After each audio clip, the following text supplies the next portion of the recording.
வணக்கம் நண்பர்களே. 5க்கு எடுத்தாக்கல 6. இன்னைக்கு பார்க்க போறது யாரு? அதை நீங்க தான் சொல்லணும். நம்ம சாரு தான். ஜஸ்டின் இந்தியாவை தான் நம்ம பார்க்க போறோம். ஜஸ்டின் இந்தியாவினுடைய வாழ்க்கை வரலாற்று பின்னணி எல்லாம் நம்ம பின்னோக்கி பார்த்தோம்னா அவர் செய்த பல விதமான உருட்டு காரியங்கள் எல்லாம் நம்ம பார்க்க முடியும். சரி, ஜஸ்டின் இந்தியா என்ன சொல்றாப்ல அப்படிங்கறத கேளுங்க. என்ன நிறைய ஏமாந்துருக்கேன் சார். என்ன நிறைய பேர் ஏமாத்திருக்காங்க. என்ன கடவுள் மேல அதாவது அவருக்கு உள்ள இருந்தவங்க எல்லாரும் ஏமாத்திட்டு போயிட்டாங்க. சரி, நம்பிக்கை கூட என்ன ஏமாத்துறவங்க தெருவில் தான் இருக்கான். ஆனா அவங்க தெருவில் இருக்கிறாங்க. இவரு ஏமாந்த நான் பணக்காரன் ஆயிட்டே இருக்கிறேன். பணக்காரன் ஆயிட்டான். பாத்தியலா, உழைச்சி பணக்காரன் ஆகுறதுன்னு ஒண்ணு இருக்கு. ஃப்ராடுத்தனம் பண்ணி களவாணித்தனம் பண்ணி ஃப்ராட் ஆனவன் இருக்கு. வட்டி தொழில் பிசினஸ் பண்ணி ஓஹோன்னு இருக்கிறவங்க இருக்கிறாங்க. நகையை உருக்கி அதுல இருந்து சில காரியங்கள் எல்லாம் எடுத்து முன்னேறவன் இருக்கிறான். இப்படி பல காரியங்கள் இருக்கு. நடிப்புனால சம்பாத்தியம் பண்ணவன் நிறைய பேர் இருக்கான். ஆனா இவன் என்ன பண்ணிருக்கான் அப்படிங்கறத பாத்தீங்களா? எப்படி பணக்காரன் ஆனான்னு பாக்கிறீங்களா? பாருங்க. ஆன்லைன் பீப்புள் மலேசியாவில் ஆஃபரிங் பண்ணுகிறவர்கள் மலேசியா அக்கௌண்ட்டில் போடுறவங்க கேபிட்டல் டு ஜஸ்டின் என்று சொல்லி அதை டிக் பண்ணி அதை நீங்கள் போடுங்க. God bless you.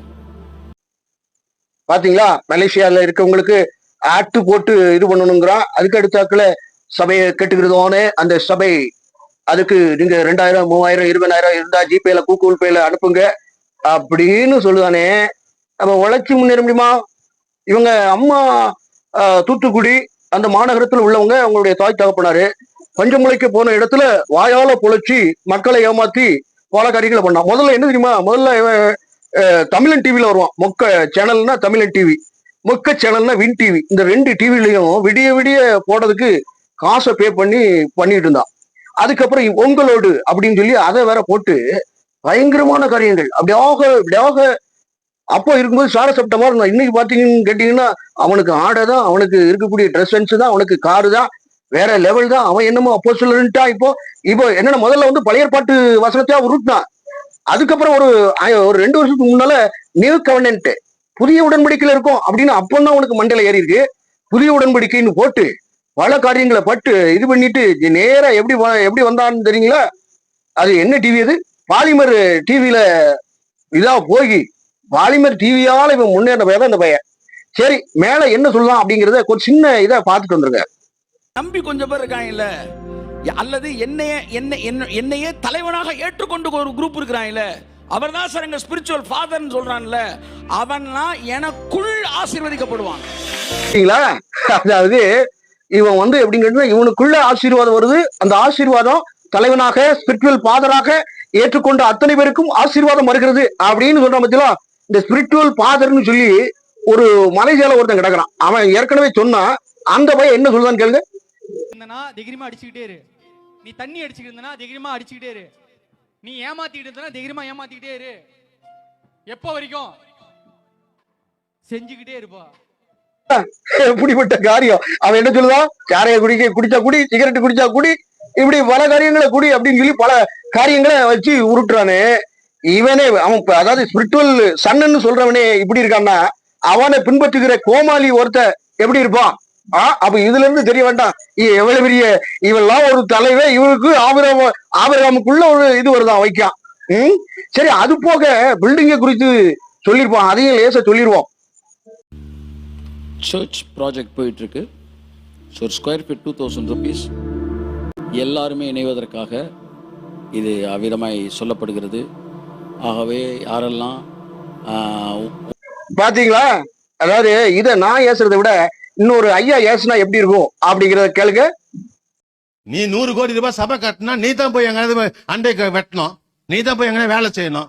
யாருடைய பணத்தை கேட்டுன்னு உட்காந்து கிடக்குற நீ? 100 கோடி ரூபாய் சபையை கட்ட சொல்லி ஆண்டு எதனா கேட்டாரா அவங்ககிட்ட? நான் பேசுறதை விட ஐயா பேசுறது ரொம்ப சாலிடா இருக்கு. ஏடா, நீ 100 கோடி ரூபாய் சபை கட்டதுக்கு உழைச்சி கட்டுக்கடா, எதுக்குடா அடுத்தவனுடைய உழைப்ப கேட்கிற? ஏடா ஜஸ்டின் இந்தியா, நீ பணக்காரன் ஆனா உழைச்சி முன்னேறி இது பண்ணணும், வைக்கணும், உழைப்பை பிரதானமாக எடுக்கணும். ஆனா பிறருடைய உழைப்பை எடுத்து லக்ஸுரியாக வாழ்வது பணக்கார வாழ்க்கை கிடையாது. அது கடவுளுடைய ஆசீர்வாதம் கிடையாது. வேதம் திட்டமும் தெளிவாக எச்சரிக்கிறது. இப்படிப்பட்டவர்கள், அதாவது ரோமருக்கு எழுதிய நிருபம் 16வது அதிகாரம் 18வது வசனத்திலே சொல்லுகிறபடி, இப்படிப்பட்டவர்கள் நம்முடைய கர்த்தராகிய இயேசு கிறிஸ்துவுக்கு ஊழியம் செய்யாமல் கிறிஸ்து இயேசுவுக்கு ஊழியம் செய்யாமல் தங்கள் வயிற்றுக்கே ஊழியம் செய்து நயவசனிப்பினாலும் இச்சக பேச்சினாலும் கபடில்லாதவருடைய இருதயங்களை வஞ்சிக்கிறவமாய் இருக்கிறார்கள், இவர்களை விட்டு விலகு அப்படின்றது. இப்படிப்பட்ட நபர்களுக்கு அங்கீகாரம் தராதீங்க. கடைசி நாட்கள்ல எப்படின்னா ஆவியானவர் வெளிப்படையாய் சொல்லுகிறபடி 2 பேதுரு 2:3 வசனத்திலே பொருளாசை உடையவர்களாய் தந்திரமான வார்த்தைகளால் தங்களுக்கு ஆதாயமாக வசப்படுத்திக் கொள்வார்கள். பூர்வ காலம் முதல் இவர்களுக்கு விதிக்கப்பட்ட ஆக்கினை ஐந்தராது, அவர்களுக்கு அழிவு உறங்காது. ஆண்டவராகிய இயேசு கிறிஸ்துவின் நாமத்துல உனக்கு சொல்ற, ஜஸ்டின் இந்தியாவே மனம் திரும்பு. பொருளாசை தூண்டுகிற உபதேசம் உனக்குள் தேவையற்றது. உழைச்சி பிழைக்க பார். சரியா? அதாவது இதே மல்கியா 1:10 சொல்லப்படுகிறது. எப்படி என்றால், உங்களில் எவன் கூலி இல்லாமல் கதவுகளை பூட்டுவான், எவன் பலிபீடத்தின் மேல் அக்கினியை கூலி இல்லாமல் கொளுத்த மாட்டீர்கள், உங்கள் பேரில் எனக்கு பிரியமில்லை என்று சேனைகளின் கர்த்தர் சொல்லுகிறார் அப்படின்னு.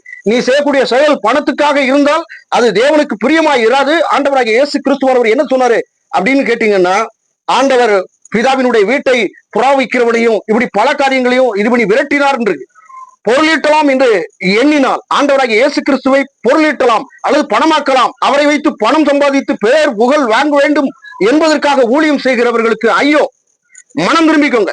உங்களுடைய ஆடம்பரமான வாழ்க்கை எல்லா விதமான காரியங்களும் தரசா போகும். இயேசுவின் நாமத்தில் சொல்றேன், உங்களுடைய பணங்கள் உங்களுடைய பகட்டு எல்லாம் நாசமாக போக கடவுது என்று இயேசுவின் நாமத்தில் உனக்கு சொல்றேன். ஆண்டவரை பொருளீட்டலாம் அல்லது பணமாக்கலாம் என்றால் அது ஆகாத ஒரு காரியம்.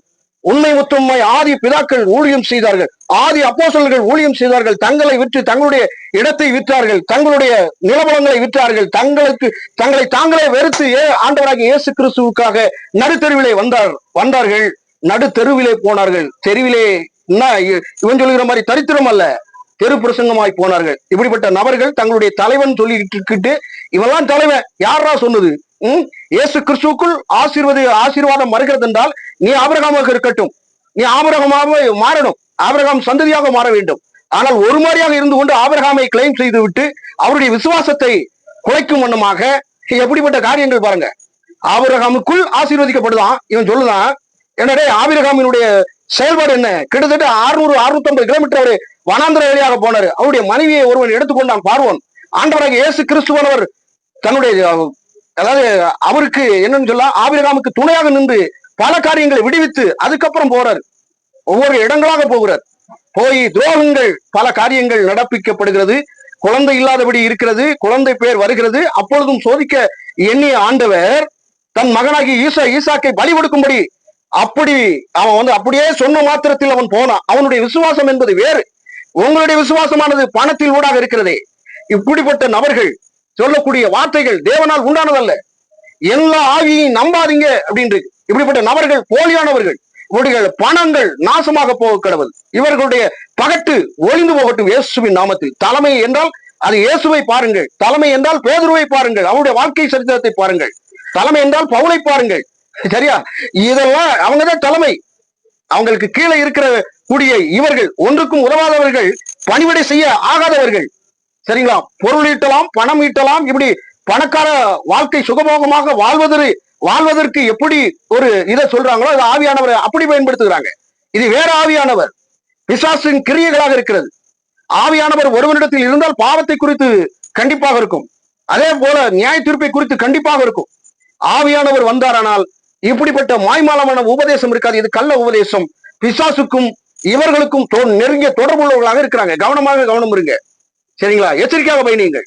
ரொம்ப கவனமா இருக்கணும். இவருடைய பதிவெல்லாம் தேனாக இனிக்கும், ஆனால் அது ஆண்டவருடைய வார்த்தை அல்ல. சரியா? போய் போதனே தேனாக இதாகும். நமக்கு ரொம்ப அப்படி என்ன சொல்றது, ரொம்ப இது பண்ணு வைக்கும். பட் அது வாழ்வியல கெடுத்து போடும். நம்முடைய கிறிஸ்துவ வாழ்வியலை கெடுத்து போடும்.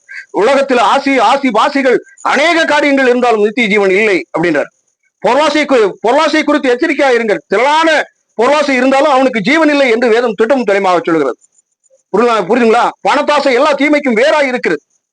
சிக்குண்டு நீங்கள் இது பண்றீங்க, வைக்கிறீங்க. இப்படிப்பட்ட நபர்களோடு நீங்கள் அறவே வெறுத்து விடுங்கள். சரியா? கவனமாயிருங்கள். வேறொரு பதிவில்